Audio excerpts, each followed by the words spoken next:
Hi, I'm Graham from Castle Cameras, and I'm here today with Medea from Canon UK. How you doing, Medea? I'm good. How are you? I'm very well, thank you. And I'm very excited to be here today because we're looking at two very special cameras that you guys are launching this year. Yeah, people have been waiting a long time for these cameras. They are packed full of exciting features, which hopefully you can tell us a bit more about. So starting with the two cameras, they share a lot in common, don't they, Medea? They do. I mean, it's the first time that we're launching a 1 series and a 5 series at the same time. Yeah. So it's almost like a double wow. I mean, as you said, these are very exciting products for us, and they are packed with so many features. I mean, I always keep saying we can't make these cameras any better. We've got already amazing features, but we've still managed to improve. Yeah. And even as you mentioned, add new and exciting features for both of them. So they do share a lot. Yeah. So they do have a lot in common. And then obviously with the R1 now, this is our new flagship camera. So it does have the edge because obviously it is the flagship camera. Yeah. But with the R5 Mark II, that's even compared, as I said, to the R5 or other cameras that we've had. Again, so many features, and I'm really excited to be telling you about all these new features. Yeah, absolutely. So I think when we talked before, you said they share about 70 to 80% of the. I mean, I tried to put a figure. It's a rough figure. So let's get down to what they do share. So I think essentially one of the biggest features of these two cameras is the processing ability, isn't it? Yes. That's what makes these cameras really special. Can you tell us a bit more about that? Yeah. So we have what we call in the accelerated capture. Before explaining it or getting into it, we usually have the sensor, and then we have a DİGİS processor that hopefully everyone is familiar with, which is like the brain of the camera. What we've done with both of these cameras, which is why we're calling it the accelerated capture, is adding another processor to work alongside the DİGİS X processor. We're calling it the DİGİS accelerator. So if you are to look at these brand new sensors that we have in these two cameras, plus the DİGİS X processor, and the DİGİS accelerator, dealing with a massive amount of data, even when we're just talking about the autofocus. Yeah. Processing this large amount of data and then analyzing it using deep learning when it comes to the autofocus with both models. And because of that, we've managed to increase the speed of the autofocus, the AF accuracy, but also the speed of continuous shooting, as we see when we talk about these cameras. Let's have a look at the physical bodies and how they've changed compared to their sort of similar predecessors. So let's start with the R5 too. So as we know, this is a very similar body shape to the R5, which you conveniently have there ready to go. So looking from the front, there's not actually much difference apart from the addition of a tally light just here, which is obviously very useful for video shooters to indicate to your subject that you're filming. But other than that, from the front, I can't see a great deal of difference. No, it's more physically, they're very, very similar. As I said, even in terms of the weight, there is literally about 6 grams difference. The R5 Mark II is 6 grams heavier, but that's see the difference because of the viewfinder. So the actual viewfinder itself is the same size, but the area around it to enable other features that the R5 Mark II can do has increased, meaning the overall size of the EVF larger. It looks larger. Yeah. So as you can see, it's got an enlarged area here. So it looks rather like the R3 did. Almost. And that's because something we haven't touched on yet, but this has actually got IAF, hasn't it? Yeah. So we now, we had eye control autofocus. We have it on the R3. We've improved it, and we actually added it to both of these new cameras. So both on the R1 and on the R5 Mark II, hence obviously the increase of the area around the actual EVF, because that's the detection area when you move in your eye. So with the eye control autofocus, basically the easiest way of simplifying it is wherever you look, the camera will focus. So it does work much better than on the R3. So it's more accurate and more precise, because even the speed of the camera needs to scan the speed of the eye movement. So when you're actually moving your eye, looking around the EVF, for those particular subjects is that eye detection, eye movement detection, the speed of that scan is actually doubled compared to the R3, which and means again, it is more this precise. is with the help of the DİGİS accelerator, assume it, yeah. So, I mean, that is a really important addition to both of these cameras. Now, physically, the R1, so I guess as it's the first R1, we can only really sort of compare it to the R3, can't we? Which is, it's a similar body, isn't it? It's the R3, but there is also the 1DX, because the 1 series has always been the flagship, be it the 1DS or the 1DX after. Obviously, currently, as you said, the R3 is the highest model within the EOS R system, but the 1DX Mark III is still the flagship camera. But with the announcement of the R1, this becomes that's going to take over. So we can still compare it to both models. I mean, compared to the 1DX, it is smaller, and obviously those actually been using the 1DX, they can feel the weight difference as well. It's actually quite a considerable weight difference. You can really notice it in hand. I think you said it was about 300 grams. Yeah, just over 300 grams of the weight difference, which you can feel it. I mean, when you're holding the camera and using it for a while, you feel the difference. Certainly for pro shooters out in the field, that's going to give some more longevity to their ability to shoot, isn't it? And then there is, the R1 is physically smaller, so you can see in terms of the height, it is shorter. And then obviously we can still compare it to the R3 if we want to, because currently within the R system, that's the closest camera to compare it to. And said it is a little bit funny because the R3 looks smaller. It looks a bit like a baby camera now. Like a baby R1, which I would never imagine that I'd be saying that. No. But there is only about 100 grams weight difference. So the R1 is only, as I said, 100 grams heavier than the R3, which is nothing really.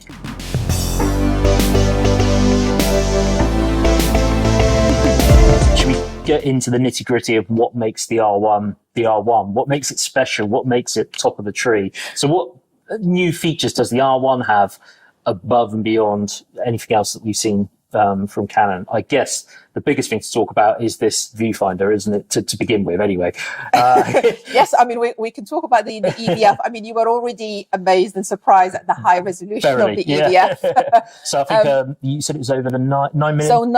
So we went from 5.76 million dots on the R3, for example, the R5, to 9.44 million dots, which is almost doubling the resolution of the EVF. And even on the size, when you actually look through, they said that makes a massive difference when it comes to the eye control, autofocus. But even when it comes to, for those that actually rely on the EVF to shoot everything, it does make a massive difference. You can customize it in so many different ways, even in terms of magnification. So you have 3 levels of magnification, as you've tested. As I've tested, made it easier to look with the glasses. You have more customization when it comes to the information that you'd want to see on the viewfinder. So pretty much now it shows you almost the same level of details that you see, or information you see on the LCD, even including the battery life and how many shots you have left on the memory card, for example. Sensor-wise, we have all new 24 megapixel. 24.2 megapixels. So this is a brand new sensor, back-illuminated stack sensor designed for the R1, being the flagship camera, with faster signal readout or sensor readout, which means we've managed to significantly reduce the rolling shutter distortion. Bringing it almost to the performance that you get with the 1DX Mark III with mechanical shutter, which is amazing. With this camera. We've already talked about the accelerated capture that both new models share, but with the R1, we've managed to improve on the autofocus as well with the cross-type AF. So we're familiar with cross-type focus points with the SLRs, like with in the SLRs, you used to get a cross-type mainly in the middle, didn't you? And then you'd have the normal. It started to, the number of the cross-type with the SLR started to increase. The higher you go, even I think we were up to 191 focus points on the 1DX range. With this one, it is the first camera in the EOS R system to basically be sensitive in 2 directions, both horizontal and vertical, which means when you're dealing with subjects with low contrast or no horizontal contrast, this camera will be a lot better and a lot quicker and actually engage in focus and locking that focus on those subjects. So it's not just the cross-type AF points, we also have action priority mode baked into this camera, don't we? So, so again, another advantage, or as a result of the accelerated capture, because this is again where we're talking about deep learning technology and advanced action recognition. Both cameras have what we call action priority, which means the camera basically can read basically football, basketball, and volleyball. So it analyzes the movement of the players. This is, as I said, all this information the camera is actually processing and analyzing before you even take that shot. So it's all happening in real time. Pressing the shutter. So it analyzes the movement of the players, the unique or specific actions, and even the movement of the ball, because the ball in football will move differently to, like in basketball, for example. Based on that movement, it makes sure that the AF is always on the right person in that field. So you'll end up with the one that actually scores that goal, for example, in football. So, and obviously video shooters haven't been forgotten about either, have they, with the R1? Do you just run through the specs for the video for us? So for the R1, as I said, again, packed with so many video features, and even some of the features that, again, we keep taking more and more from the Cinema EOS. So with the R1, you're looking at 6K RAW up to 60, which is amazing. But on top of that, you can record 4K up to 120 frames per second. Oversampling, we always talk about oversampling, and then the camera taking advantage of the resolution of the sensor. Sure. So you can do the oversampled 4K up to 60 frames per second. You also have the oversampled 2K and full HD. If you shoot in standard 2K and full HD, you can actually shoot up to 240 frames per second. So watch out, slow-mo, guys. There's going to be a new kid in town. We have the option to record externally as well. So into so ProRes RAW again. Full-size 6K, HDMI. So that's the other thing. When we're talking about physical differences, I'm guessing probably loads of people will be happy about the fact that we do have full-size HDMI, both the R5 Mark II and the R1 as well. So up to 6K 60 in RAW with the R1 externally. And then we'll talk about the video options on the R5 II. As you mentioned earlier, you've got the tanning lamp on both models. We have what we call custom pictures, which are different profiles with different gamma curves and gamuts or color spaces, which will basically, you have a number of presets, but also user-defined ones, so you can create your own. We have C-Log 2 and 3 on both of these two cameras. And when using C-Log 2, you are looking at an amazing 16 plus stops of dynamic range, which is crazy for EOS R cameras, because we've seen that like the C70, for example, on cinema cameras, but we've never seen it on the EOS R cameras. I guess we need to talk about the shooting stats as well. So I believe you said it does up to 40 frames per second in continuous shooting mode, which is tweakable as well, isn't it? You can tailor it. So with the R1, you can shoot up to 40 frames per second. So from the R3, that's like going up by 10 more frames per second. I mean, I always said even 20 frames per second is fast enough, but now we've given you 40 with this. But the great thing about it is it is very, very customizable. You can go from 40 frames per second to 30 to 20 to 15, 10, 12, down to 1. You have those 3 levels when it comes to continuous shooting, from the very high speed, and then low. So you can have different speeds at those levels. But the great thing is you can customize different buttons to actually jump from those speeds. So you could, 1 minute, you could be shooting at 40 frames per second, press a button, and you can literally jump to 20, 2, 3, or even 1 or 20, depending on what genres you swap in. So if you're shooting a certain type of sport, there might be a fast moving section, and then it might break down to say a rugby. You know, you've got a winger running, and then you might break down to a scrum where you don't need 40 frames per second in the scrum. So yeah, it's a great idea, really great idea. And we've got some functionality. So after you've taken the photo, you're actually able to apply some noise reduction, aren't you, to the high ISO images? Yeah. So deep learning has been used for the autofocus, but also used when it comes to improving the image quality. So we have two ways of doing it.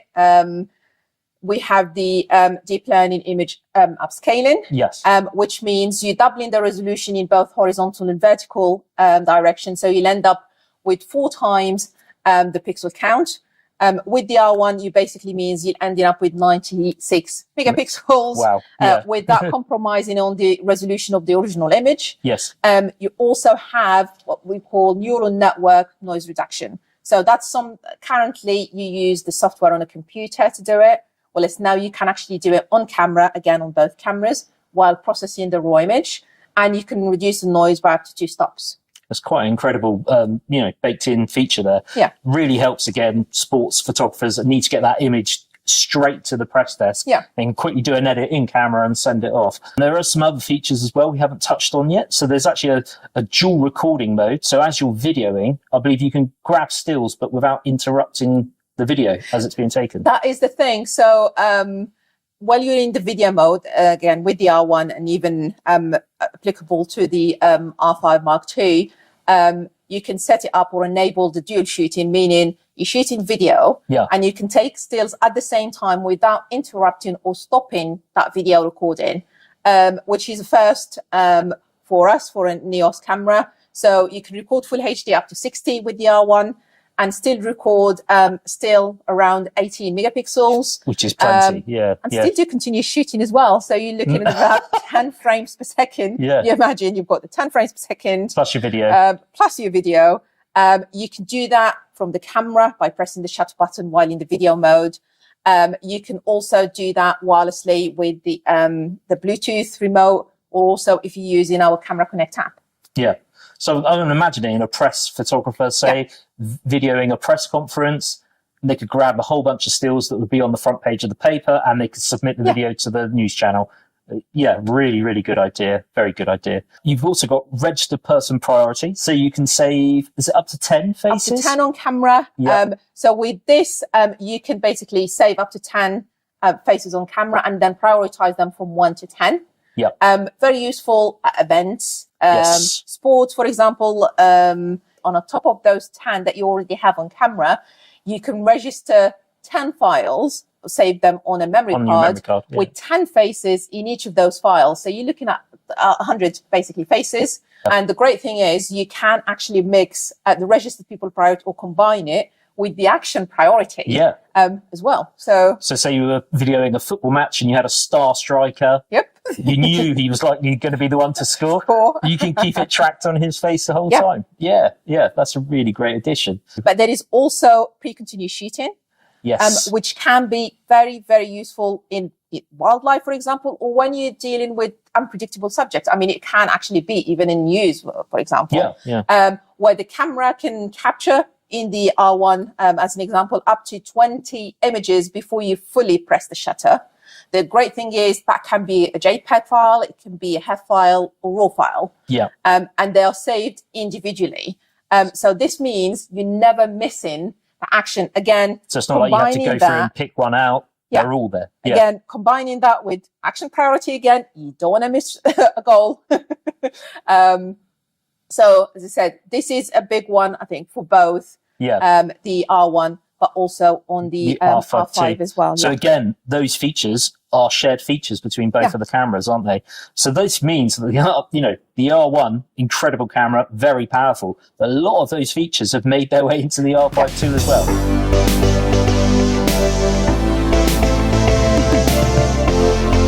So this camera is still a very capable, high-end professional tool, without a doubt. Definitely. 45 megapixel sensor. So this is brand new, different sensor to the R5 for those who are familiar with the R5. So we have brand new back-illuminated stacked sensor as well with the R5 Mark II. This sensor is designed mainly for the R5 Mark II. Again, with this new sensor, you do have that high or faster signal readout as well. Yes. So for those that are actually looking at the rolling shutter distortion, massively reduced on the R5 Mark II when comparing it to the R5. We'll see improvements when it comes to the low light performance as well.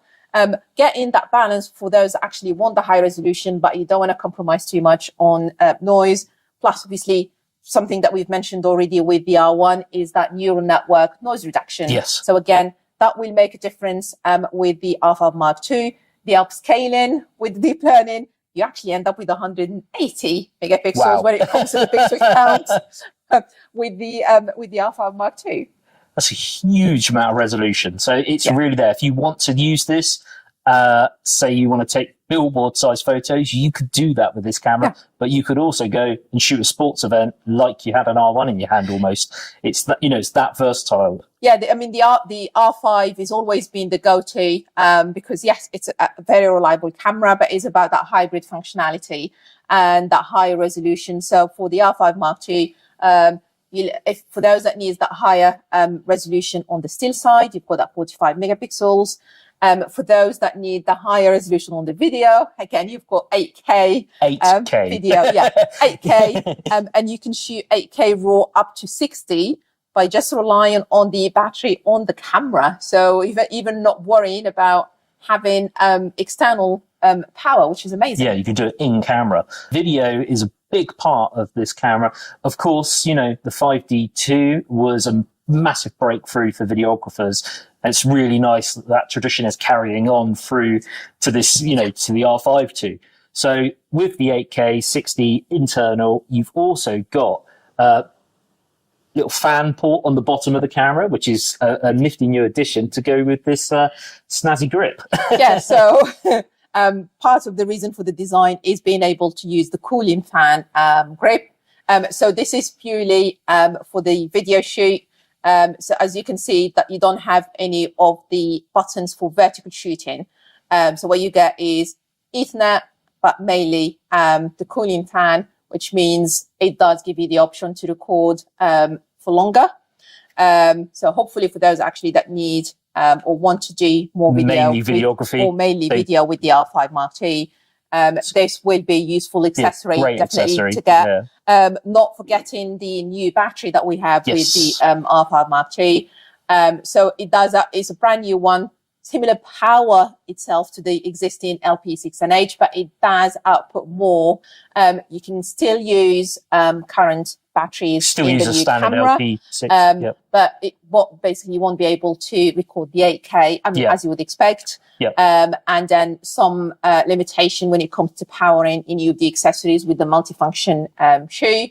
And then it's the other way around as well. So the new battery can still work with in the older cameras. And most of the grips as well, obviously excluding the cooling fan. Grip, So we have two new other grips. So the standard one, mainly for the vertical shooting, but we also have one with the Ethernet, again, new for the R5 Mark II. The standard one you can use still with the R5 or the R6 Mark II if you want to. Worth highlighting the fact that because the R5 was launched in 2020, it had the standard hot shoe. And I know we've moved on to the multifunction shoe for a few years now, since the R3. But the R5 Mark II now does have the multifunction shoe as well, which so means... you can use cool accessories like the Tascam. Yeah, so you can use the Tascam XLR adapter as an example, and then some of the accessories that you can even power from the multifunction shoe as well. Memory cards. So the R5 II, what does it use? So the R5 Mark II uses 2 memory card slots, one CF Express card and one SD card. So if you're shooting video, for example, and you want to do raw 8K in particular, I mean, there is the 4K RAW as well on the R5 Mark II that I forgot to mention. So you'll need the CF Express card. SD card, especially nowadays, there are, as long as you get V90 at the right speed, you can pretty much cover all the other MP4 formats. And then you have different options in terms of setting up the recording, be it for stills or for video. So similar setup on the So R1, but apart from it's two CF so Express two memory card slots, but they are two CF Express cards. Yeah.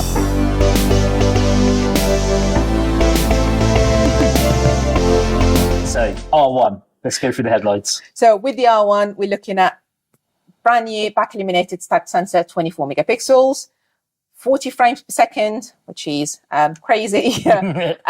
The accelerated capture, meaning we're going to see the action priority, eye control autofocus, register pupil priority. It's actually the list keeps going. We also have the pre-continuous shooting, the geo recording, and then the 8.5 stops IBIS as well. Not forgetting the up to 6K 60 raw recording as well on the video side. So you are literally never going to miss a moment of the action with this camera. Yeah. So R5, let's go through the headlines. Again, brand new sensor, so 45 megapixel back illuminated stacked sensor, 30 frames per second. Again, very customizable. You're also looking at the accelerated capture. So we have the action priority. We have the eye control autofocus with the R5 Mark II.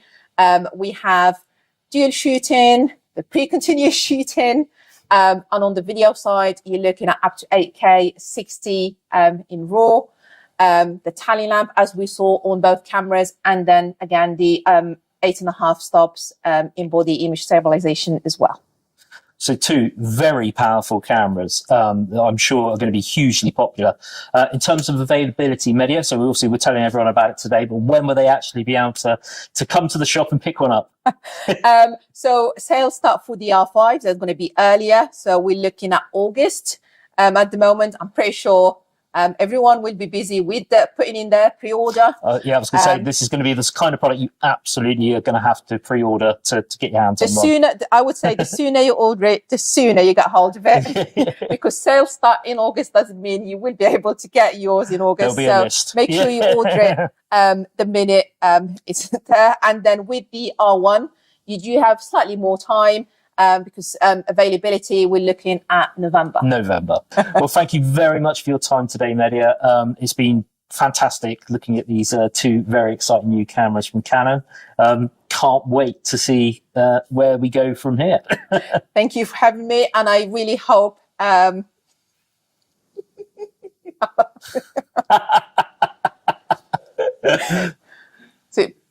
It's died. I think it's run out of battery.